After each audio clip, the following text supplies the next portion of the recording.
ونتوكل عليه ونعوذ بالله من شرور أنفسنا ومن سيئات أعمالنا من يهده الله فلا مضل له ومن يضلله فلا هادي له ونشهد أن لا إله إلا الله وحده لا شريك له ونشهد أن سيدنا وحبيبنا ومولانا محمدا عبده ورسوله صلى الله تعالى عليه وعلى آله وأصحابه وبارك وسلم تسليما كثيرا كثيرا.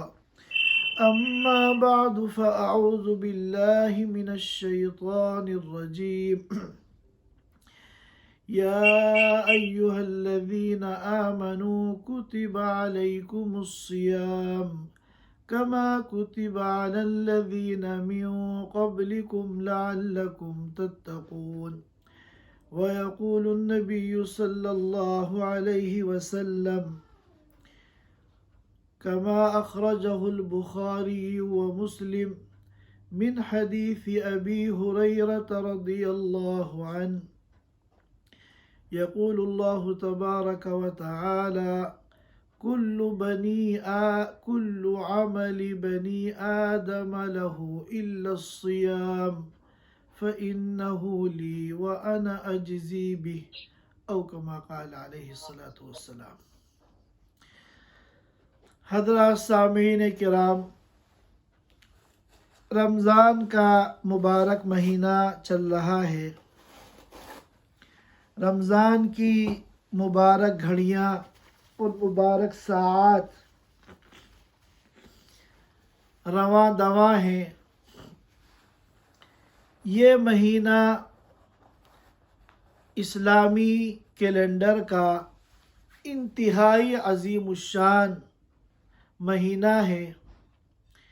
اسی لیے اس مہینے کو سید الشہور کہا جاتا ہے کہ یہ تمام مہینوں کا سردار ہے. اور بعض علماء کرام نے رمضان کی فضیلت کو، رمضان کی خصوصیت کو ایک مثال کے ذریعے بیان کیا کہ رمضان کو 11 مہینوں پر اس طرح فضیلت اور فوقیت حاصل ہے جس طرح حضرت یوسف علیہ السلام کو اپنے 11 بھائیوں پر خصوصیت اور فضیلت حاصل تھی.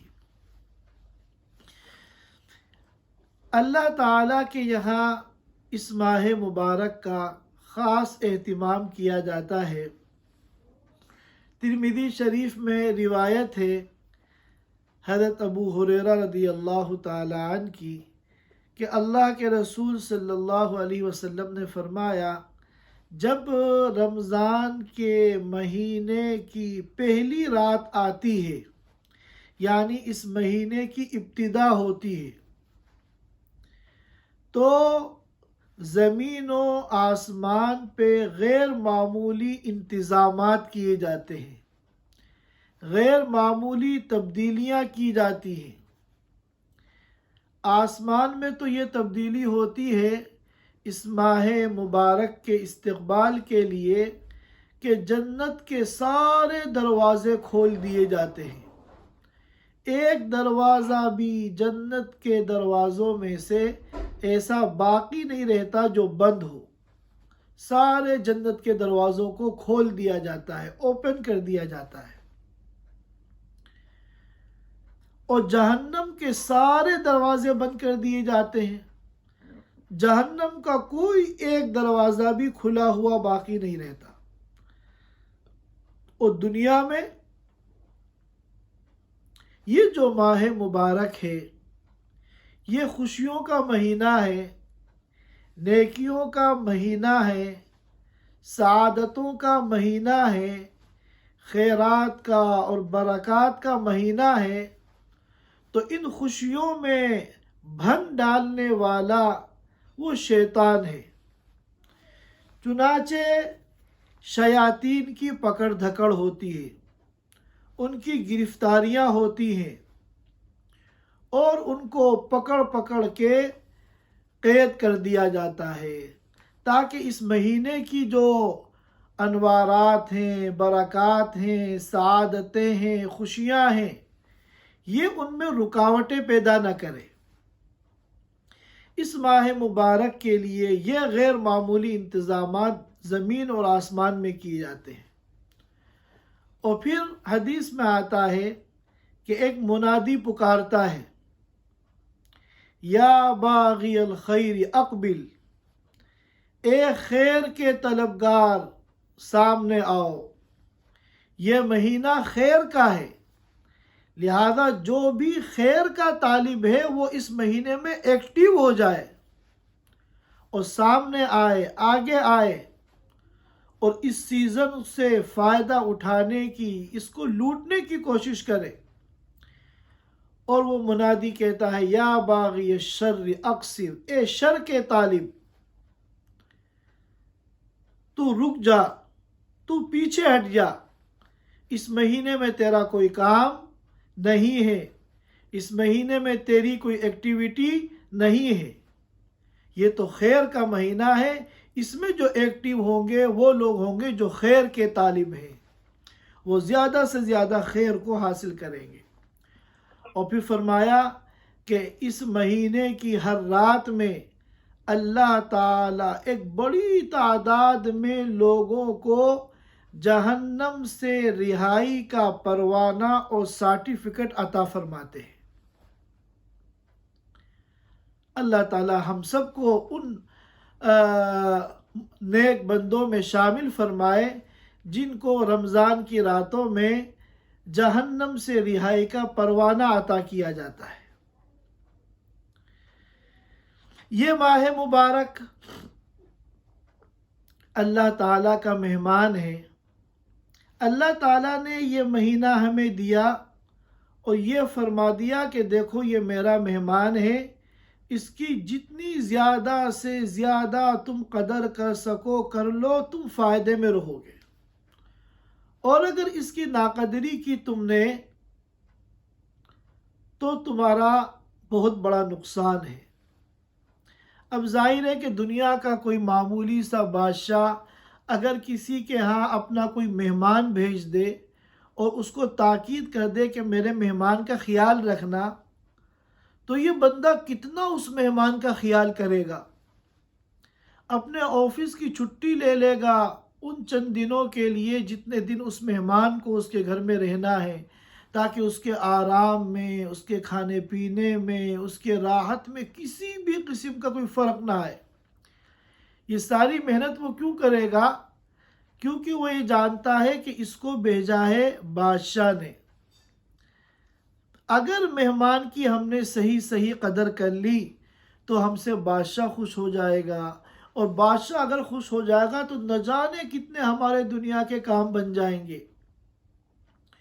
اور اگر ہم سے کوئی بے احتیاطی ہو گئی، ناقدری ہو گئی، اس مہمان کے ساتھ کوئی زیادتی ہو گئی، تو ہم سے بادشاہ ناراض ہو جائے گا، اور بادشاہ اگر ناراض ہو گیا تو نہ جانے ہمارے کتنے کام بگڑ جائیں گے، کتنی پریشانیاں اور مصیبتیں کھڑی ہو جائیں گی۔ تو اب غور کیجئے، دنیا کا ایک معمولی سا بادشاہ جس کی قدرت محدود، جس کے اختیارات محدود، اس کے بھیجنے پر جب آپ اتنا اہتمام کرتے ہیں، تو اگر بھیجنے والی ذات ایسی ہو جو بادشاہوں کا بھی بادشاہ ہے، جو ملک الملوک ہے، جو احکم الحاکمین ہے، جو رب ذوالجلال ہے، جس کی مرضی کے بغیر کائنات کا کوئی پتا حرکت نہیں کر سکتا، وہ ذات عالی اگر اپنا کوئی مہمان بھیجے اور ہمیں اس کی قدردانی کا حکم دے تو ہمیں کتنا زیادہ اس مہمان کا اہتمام کرنا چاہیے۔ تو یہ رمضان المبارک کا مہینہ، یہ اللہ کا بھیجا ہوا مہمان ہے۔ ہمیں چاہیے کہ ہم زیادہ سے زیادہ اس مہینے کی قدر کریں۔ اس کا ایک ایک منٹ بہت قیمتی ہے، اس کا ایک ایک سیکنڈ بہت قیمتی ہے، ایک ایک لمحہ اپنی ضروریات کو ہم مختصر کر کے، اپنی مشغولیات کو ہم محدود کر کے زیادہ سے زیادہ ہم وقت اس مہمان کی قدردانی میں گزاریں۔ اور مہمان کی قدردانی کیا ہے؟ ہم زیادہ سے زیادہ اللہ کی عبادت کریں۔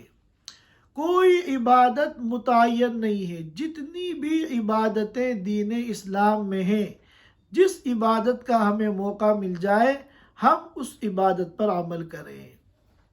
نمازیں ہم پڑھیں زیادہ سے زیادہ، ذکر کریں، فرائض تو پڑھتے ہیں، نوافل کا اہتمام کریں، ذکر کا اہتمام کریں، تلاوت کا اہتمام کریں، دعاؤں کا اہتمام کریں۔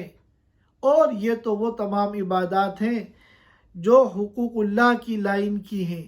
حقوق العباد کی لائن کی جو عبادتیں ہیں، ہم صلہ رحمی کریں، ہم غریبوں کی مدد کریں، ہم اللہ کے راستے میں خرچ کریں، ہم لوگوں کے ساتھ حسن سلوک کریں، ہم لوگوں کے ساتھ اعلیٰ اخلاق کا مظاہرہ کریں، جن لوگوں نے ہمیں ستایا ہے ہم ان کو معاف کر دیں، ایک اچھا انسان بن کر اس مہینے میں ہم سامنے آئیں۔ تو یہ اس مہینے کی قدردانی ہے۔ ہمارے دین اسلام کے اندر جتنی بھی عبادتیں ہیں، سب کے پیچھے اللہ کی کوئی حکمت ہے اور کوئی مقصد ہے۔ اللہ کا کوئی بھی حکم حکمت سے خالی نہیں ہے، اللہ کا کوئی بھی حکم بے مقصد نہیں ہے۔ تو یہ جو ہم احکام کو جانتے ہیں یہ تو کہلاتی ہے فقہ، اور ان احکام کے پیچھے جو اللہ کے مقاصد ہیں اس کو کہتے ہیں فقہ الفقہ، اس کو الفقہ الخفی بھی کہتے ہیں، اس کو مقاصد الشریعہ بھی کہتے ہیں۔ تو بہت سی عبادتوں کے مقاصد تو اللہ اور اس کے رسول نے خود بیان کر دیے، اور بہت سے عبادتوں کے مقصد اور ان کی حکمت یہ علماء کرام نے بیان کی ہے۔ چنانچہ روزے کا کیا مقصد ہے یہ تو اللہ نے خود بیان کر دیا کہ روزے کا مقصد ہے لعلکم تتقون، تاکہ تمہاری زندگی میں تقوی پیدا ہو۔ 11 مہینے تم دنیا کے کاموں میں، دنیا کے کاروبار میں لگے رہے، جس کی وجہ سے تمہارے تقوی کے اوپر غبار آ گیا، تمہارے تقوی کے اندر کمزوری آ گئی، تو یہ ماہ مبارک اللہ نے دیا اور اس میں 30 روزوں کا حکم دیا تاکہ ان روزوں کے ذریعے تمہارا جو تقوی کمزور ہو گیا ہے وہ پھر پاورفل ہو جائے، اور اس کے اوپر دھول جو آ گئی ہے وہ صاف ہو کے کلین ہو جائے۔ اور دوسرا عمل جو اس ماہ مبارک میں خصوصیت کے ساتھ دیا گیا ہے وہ تراویح ہے۔ دن کا جو عمل ہے سب سے بڑا وہ روزہ ہے، اور رات کا عمل جو اس مہینے کی خصوصیت ہے وہ تراویح ہے۔ تراویح کا کیا مقصد ہے؟ تراویح کے ذریعے اللہ اپنے بندوں سے کیا چاہتے ہیں، اس مقصد کو اور تراویح کی حکمت کو اللہ اور اس کے رسول نے صراحت کے ساتھ بیان نہیں کیا، لیکن علماء کرام نے جب غور کیا تو انہوں نے اس کے مقصد کو بیان کیا۔ جس طرح 11 مہینے دنیا میں مشغول ہونے کی وجہ سے ہمارا تقوی متاثر ہوتا ہے، اس کی تجدید کے لیے اور اس کو مضبوط کرنے کے لیے روزہ دیا گیا، اسی طرح 11 مہینے دنیا کے کاموں میں لگے رہنے کی وجہ سے ہمارے اور اللہ کے درمیان دوریاں پیدا ہو گئی۔ بندے کا اپنے مالک کے ساتھ، اپنے خالق کے ساتھ جو تقرب ہونا چاہیے وہ تقرب باقی نہیں رہا۔ تو اللہ نے یہ مہینہ دیا اور اس مہینے میں ہمیں تراویح جیسی عظیم عبادت دی۔ کیوں؟ تاکہ ہمارا اللہ کے ساتھ تقرب ہو جائے، دوریاں ختم ہو جائیں اور ہم اللہ کے قریب ہو جائیں۔ ہم بہت دور ہو گئے اپنے خالق سے، اور اللہ سے دوری یہ بہت نقصان دہ ہے۔ یہ دین کے لیے، دنیا کے لیے، آخرت کے لیے بہت بڑی خطرے کی گھنٹی ہے۔ ہر بندے کو چاہیے کہ وہ ہمیشہ اللہ کے تقرب کی فکر کرے۔ اللہ کو پتا تھا کہ جب یہ دنیا میں لگیں گے تو میرے جتنے قریب ان کو آنا چاہیے تھا، اتنے قریب یہ میرے نہیں آ پائیں گے۔ تو اللہ نے ہمارے پر رحم کیا، ہماری کمزوری کی رعایت کی، اور ہمیں یہ ماہ مبارک دے کر ہمیں یہ ہر رات 20 رکعت یا 8 رکعت تراویح کی نماز دے دی۔ علماء کرام نے فرمایا کہ تراویح کے ذریعے اللہ کا تقرب کیسے ہوتا ہے؟ تراویح کے ذریعے تقرب خداوندی اس طرح حاصل ہوتا ہے کہ تراویح اگر آپ 20 رکعت پڑھتے ہیں، مثلا بعض حضرات 8 رکعت پڑھتے ہیں، یہ کوئی مسئلہ نہیں ہے۔ جو 8 کے قائل ہیں وہ 8 پڑھتے ہیں، جو 20 کے قائل ہیں وہ 20 پڑھتے ہیں۔ اگر کوئی 20 رکعت تراویح پڑھتا ہے تو 20 رکعت میں ہر رکعت کے اندر 2 سجدے ہوتے ہیں، تو گویا کہ کل 40 سجدے روزانہ تراویح میں ہمیں ملتے ہیں۔ اور حدیث پاک میں آتا ہے کہ بندہ اللہ تعالی کے سب سے زیادہ قریب سجدے کی حالت میں ہوتا ہے۔ تو معلوم ہوا کہ سجدہ جو ہے یہ مقام تقرب ہے، اللہ کا تقرب حاصل کرنے کی جگہ ہے۔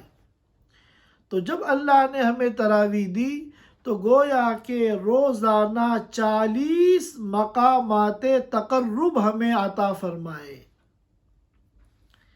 لہذا ہم اس مقصد کو ذہن میں رکھ کر تراویح پڑھیں، رسماً تراویح نہ پڑھیں۔ ہر وہ کام جو مقصد کو سامنے رکھ کے کیا جاتا ہے اس کے اندر جان ہوتی ہے، اور ہر وہ کام جو رسماً کیا جاتا ہے، مقصد سامنے رکھ کے نہیں کیا جاتا، وہ کام بے جان ہوتا ہے۔ لہذا ہم رسماً تراویح نہ پڑھیں، بلکہ ہم چاہے 8 رکعت پڑھتے ہوں، چاہے 20 رکعت پڑھتے ہوں، ہم تراویح کا جو مقصد ہے اللہ کا تقرب حاصل کرنا، جب یہ مقصد ہمارے سامنے ہوگا تو ہمارے سجدے کی کیفیت ہی الگ ہوگی، ہمارے سجدے کا خشوع ہی الگ ہوگا، اور ہمارا وہ سجدہ اللہ کے تقرب کا ذریعہ بنے گا۔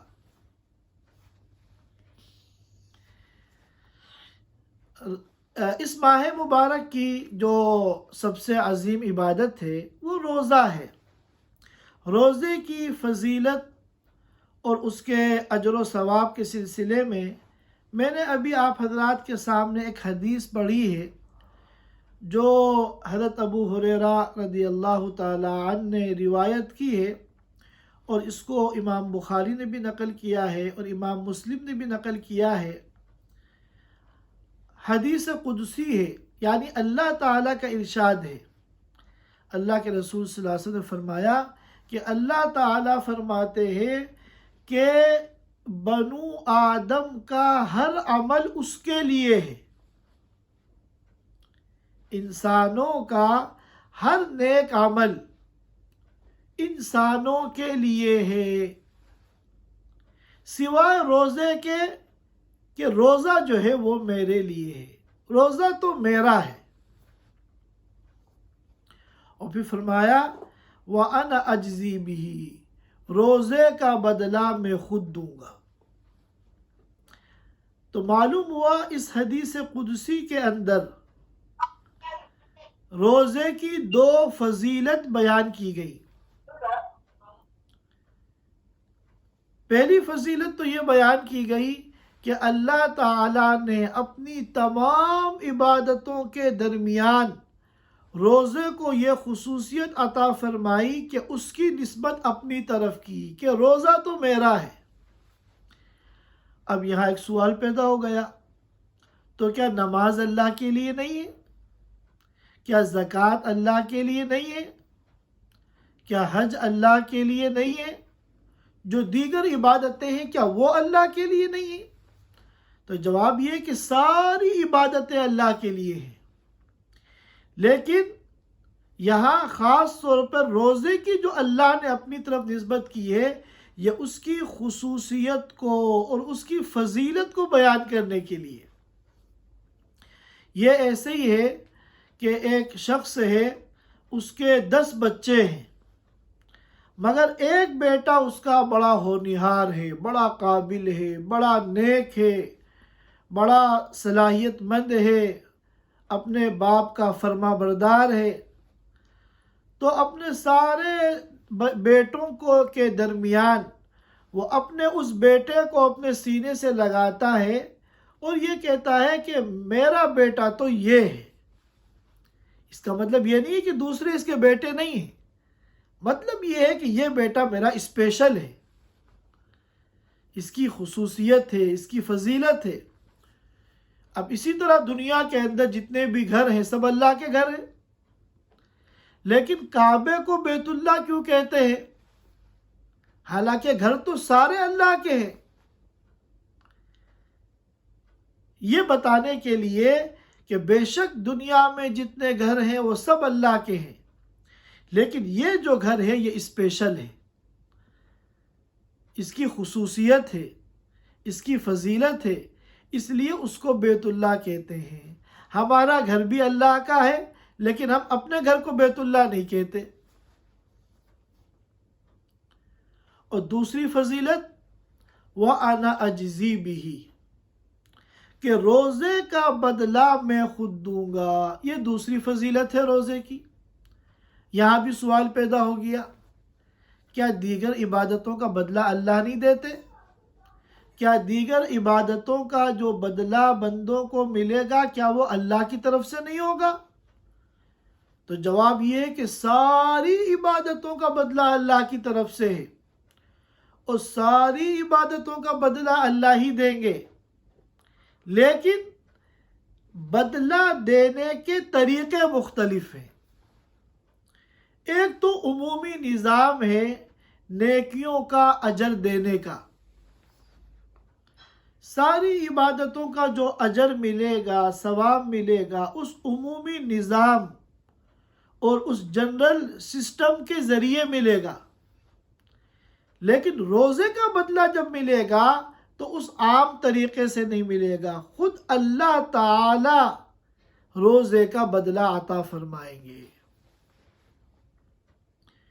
جیسے حکومت اعلان کرتی ہے کہ جو بچے امتحان میں اعلیٰ نمبرات لائیں گے ان کو انعام دیا جائے گا، تو ایک طریقہ تو یہ ہے کہ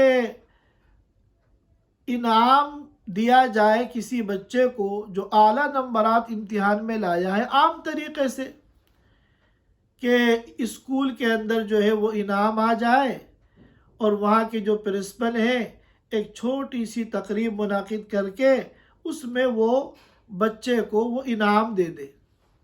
ہر اسکول کا پرنسپل یا نائب پرنسپل وہ اپنے ہاتھ سے اسکول کی 4 دیواری میں اس بچے کو انعام دے دے، تو یہ تو ایک عام طریقہ ہے انعام کو دینے کا۔ اور ایک طریقہ یہ ہے کہ بادشاہ خود اپنے پاس بلائے، وزیر اعظم ہاؤس میں بلائے اور وہاں بلا کر اپنے ہاتھ سے کسی بچے کو انعام دے۔ تو ان دونوں میں زمین آسمان کا فرق ہے۔ تو ساری عبادتوں کا بدلہ اللہ ہی دیں گے، لیکن تمام عبادتوں کا جو اجر ملے گا وہ عمومی نظام کے تحت ملے گا، لیکن روزے کا جب اجر ملے گا تو اللہ تعالیٰ خود عطا فرمائیں گے۔ اب سوال یہ پیدا ہوتا ہے کہ آخر روزے میں ایسی کیا خاص بات ہے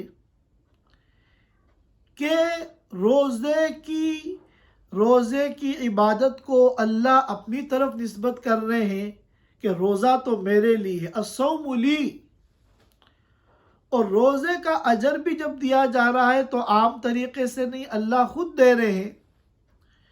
تو اس سلسلے میں علماء کرام نے اپنے اپنے ذوق کے مطابق، اپنی اپنی سوچ کے مطابق مختلف وجوہات بیان کی۔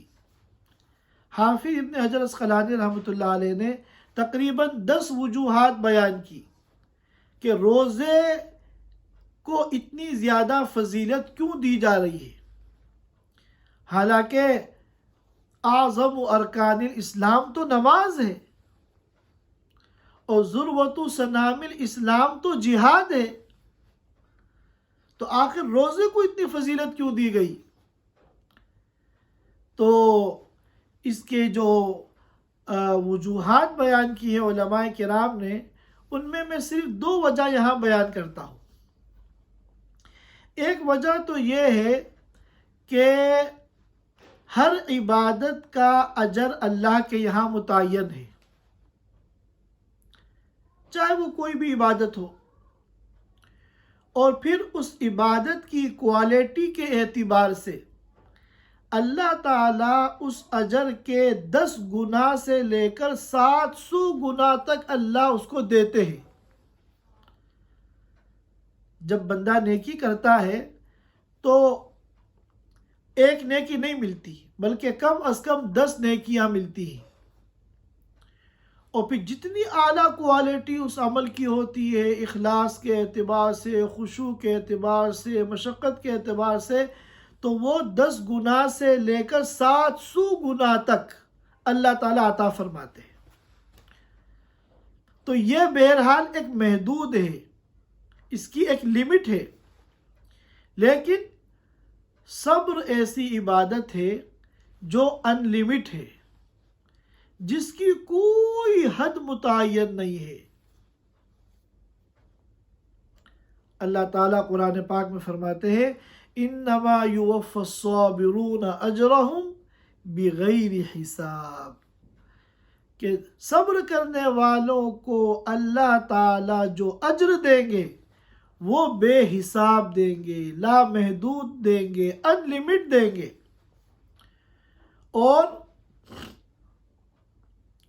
ایک حدیث پاک میں آتا ہے کہ اللہ تعالیٰ اپنے بندوں کو جن نیک کاموں کی توفیق دیتے ہیں، ان میں سب سے عظیم جو نیک عمل ہے وہ صبر ہے۔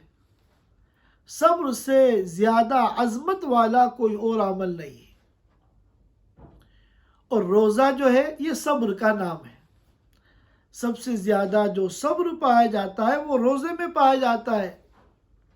انسان کو بھوک لگ رہی ہے، پیاس لگ رہی ہے، اور کھانے پینے کی چیزیں گھر میں بھری ہوئی ہیں، لیکن وہ صبر کر رہا ہے، تو روزہ جو ہے صبر کا نام ہے۔ اور دوسری وجہ یہ ہے کہ کوئی بھی عمل، کوئی بھی عبادت، کوئی بھی عمل صالح فی نفسی ہی چھوٹا بڑا نہیں ہوتا۔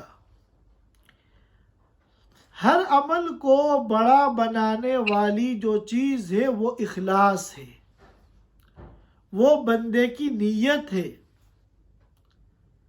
وہ بندے کے جذبات ہیں، جن جذبات سے وہ اس عمل کو کر رہا ہے۔ چنانچہ ایک آدمی سینکڑوں قرآن پڑھتا ہے، ہزاروں رکعتیں نفل نمازیں پڑھتا ہے، 10 20 حج اور عمرے کرتا ہے، لیکن اگر اخلاص نہیں ہے، لاکھوں کروڑوں روپے وہ اللہ کے راستے میں خرچ کرتا ہے مگر اخلاص نہیں ہے، تو ان تمام اعمال کی جو دیکھنے میں پہاڑ کے برابر نظر آتے ہیں، اللہ کے یہاں ایک ڈھیلے کے بقدر بھی قیمت نہیں ہے۔ اس عمل کی کوئی حیثیت نہیں ہے۔ ترازو میں قیامت کے دن جب اس عمل کو رکھا جائے گا، اس کا کوئی وزن نہیں ہوگا۔ اور ایک مرتبہ کسی نے کہہ دیا لا الہ الا اللہ اخلاص کے ساتھ، تو حدیث پاک میں آتا ہے کہ اگر لا الہ الا اللہ کو ترازو کے ایک پلڑے میں رکھ دیا جائے اور ساتوں آسمان اور زمینوں کو ترازو کے دوسرے پلڑے میں رکھ دیا جائے تو یہ جو لا الہ الا اللہ والا پلڑا ہے یہ جھک جائے گا، بھاری پڑ جائے گا۔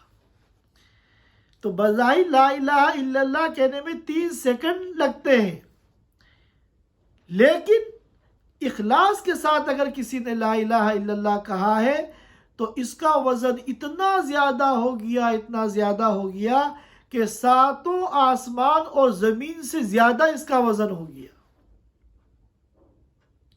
جب اس کو قیامت کے دن میزان عمل میں رکھا جائے گا تو اس کا وزن جو ہے بھاری پڑ جائے گا۔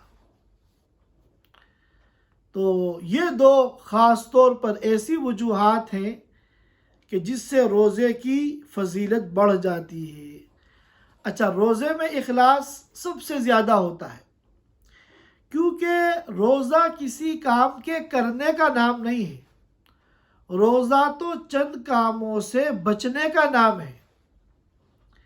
اب آدمی کوئی کام کرتا ہے تو نظر آتا ہے، جب آپ نماز پڑھ رہے ہیں، نماز پڑھتے ہوئے سب کو نظر آئیں گے، تو اس میں ریاکاری کا امکان ہو سکتا ہے، اس میں دکھلاوے کا امکان ہو سکتا ہے۔ زکوٰۃ دیتے ہوئے آپ نظر آتے ہیں، اس میں بھی دکھلاوا ہو سکتا ہے۔ حج کرتے ہوئے آپ نظر آتے ہیں، اور جن لوگوں کو نظر نہیں آتے ہم وہ تصویریں فیس بک پہ لگا کے ان کو بھی دکھلا دیتے ہیں کہ ہم حج کر رہے ہیں، عمرہ کر رہے ہیں۔ تو خالص اللہ کی رضا کے لیے جو عمل ہونا چاہیے وہ بات نہیں آ پاتی، اور کسی بھی عمل کو چھوٹا بڑا بنانے والی جو چیز ہے وہ اس کی نیت ہے۔ لیکن روزہ اگر آپ نے رکھ لیا تو آپ کا روزہ نظر نہیں آئے گا۔ مسجد میں 2 آدمی بیٹھے ہوئے ہیں، ایک کا روزہ ہے دوسرے کا روزہ نہیں ہے، تو کیا کوئی دیکھ کے بتا سکتا ہے کہ یہ روزے کی حالت میں ہے اور یہ بغیر روزے کے ہے؟ کیونکہ روزے میں کوئی عمل انسان نہیں کرتا جس سے پتہ چلے یہ روزے دار ہے۔ تو جب اس میں دوسروں کو دکھلانے کا احتمال کم ہے، اس لیے اس میں اخلاص کا احتمال سب سے زیادہ ہے، اور جس عمل میں جتنا زیادہ اخلاص ہوتا ہے وہ عمل اللہ کی نگاہ میں اتنا ہی زیادہ بڑا ہوتا ہے۔ اس کے بعد حدیث پاک میں اللہ کے رسول صلی اللہ علیہ وسلم نے فرمایا، چند مسائل بیان فرمائے کہ جب تم میں سے کسی کا روزہ ہو فلا یرفوس، تو بے حیائی کی باتیں نہ کرے،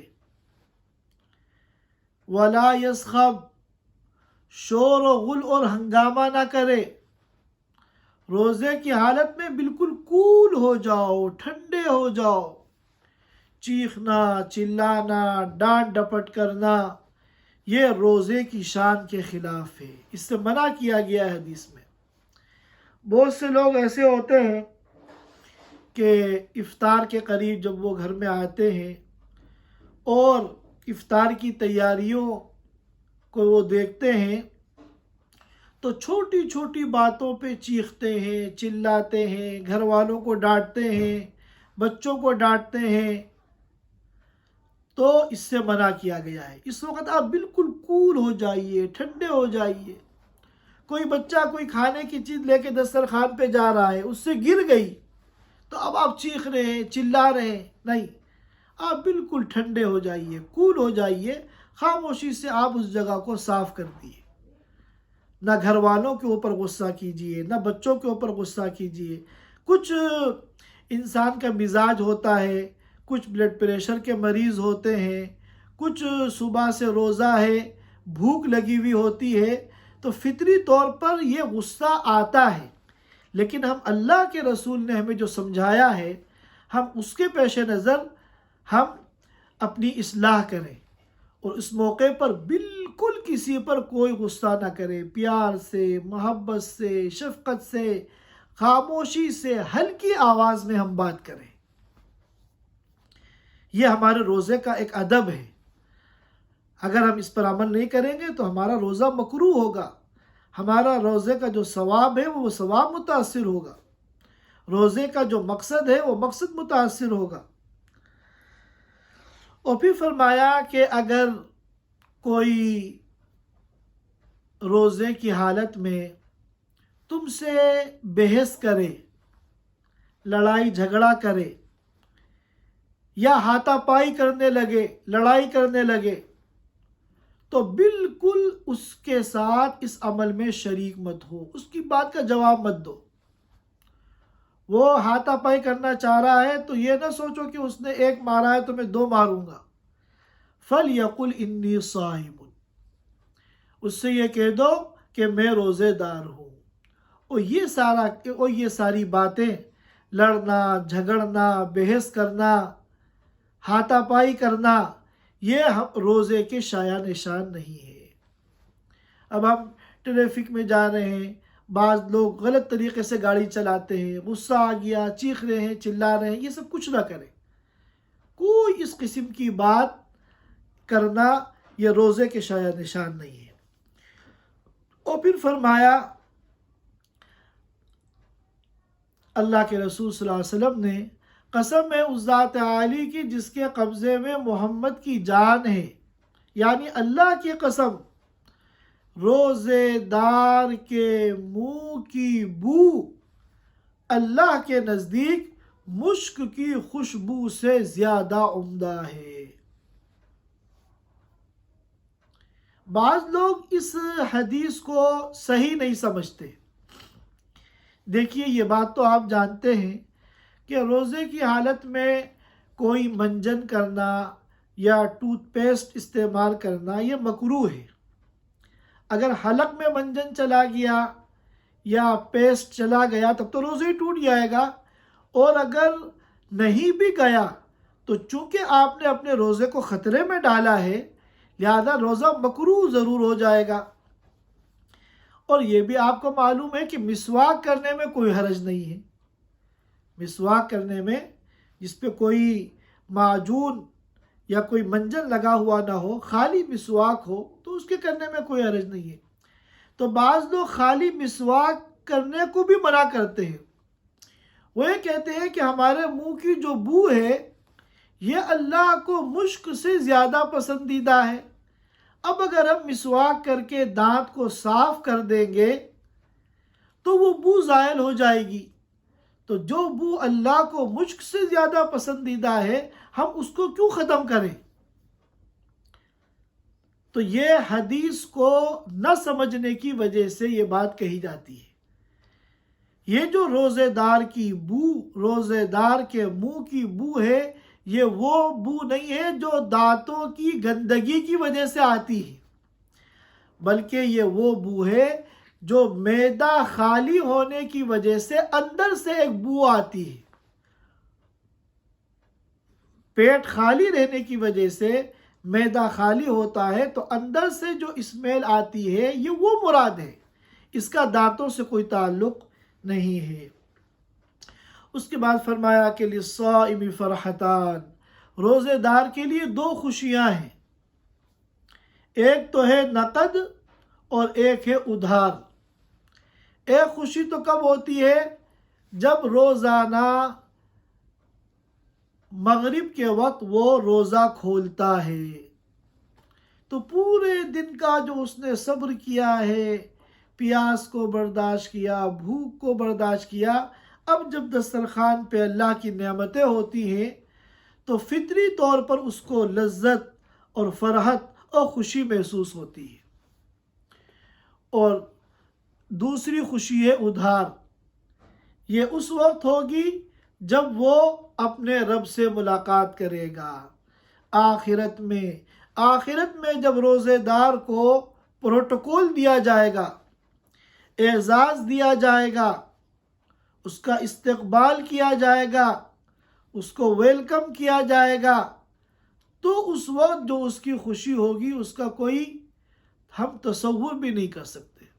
ایک حدیث میں آتا ہے کہ روزے دار عام دروازے سے جنت میں نہیں جائیں گے، بلکہ ان کے لیے VIP گیٹ ہے، جس کا نام ہے باب الریان. اس وی آئی پی گیٹ سے یہ لوگ جائیں گے. تو وی آئی پیز ہوتے ہیں ایئرپورٹ پہ، ان کے لیے اسپیشل گیٹ ہوتا ہے. تو وہ عام دروازوں سے اگر نہیں جاتے، اسپیشل گیٹ سے ایئرپورٹ میں جاتے ہیں یا کسی بھی جگہ، تو کتنا ان کو اندر سے خوشی محسوس ہوتی ہے، فرحت محسوس ہوتی ہے کہ ہم وی آئی پی گیٹ سے اسپیشل طریقے سے اندر جا رہے ہیں. اور پھر جنت میں جا کر وہاں جو اللہ کی نعمتیں ہوں گی، اللہ کے انعامات ہوں گے، اعزازات ہوں گے، جب روزے دار ان کو دیکھے گا تو وہ ان کو دیکھ کر خوش ہو جائے گا. یہ چند باتیں رمضان اور روزے سے متعلق عرض کرنی تھی. اللہ تعالی ہم سب کو اس ماہ مبارک کی قدردانی کی توفیق عطا فرمائے اور ہمیں ان محرومین میں شامل نہ فرمائے کہ جو رمضان کو پاتے ہیں اور پورا رمضان گزر جاتا ہے مگر ان کے تقوی کا لیول بھی وہی ہے جو رمضان سے پہلے تھا، اور ان کے تقرب اللہ کی کا لیول بھی وہی ہے جو رمضان سے پہلے تھا. اللہ تعالیٰ ان محرومین میں ہمیں شامل نہ فرمائے، بلکہ ہمارے تقوی کو اللہ بنا دے اور اپنا تقرب ہمیں عطا فرما دے، اور وہ تمام مقاصد جو اس ماہ مبارک کے ذریعے اللہ تعالیٰ چاہتے ہیں، اللہ تعالیٰ ان تمام مقاصد کو پورا کرنے والا ہمیں بنا دے. وآخر دعوانا ان الحمد للہ رب العالمین. جزاک اللہ خیر مفتی صاحب، جزاک اللہ خیر. انشاءاللہ بھی ہم لوگ آگے بڑھیں گے دعا کی طرف.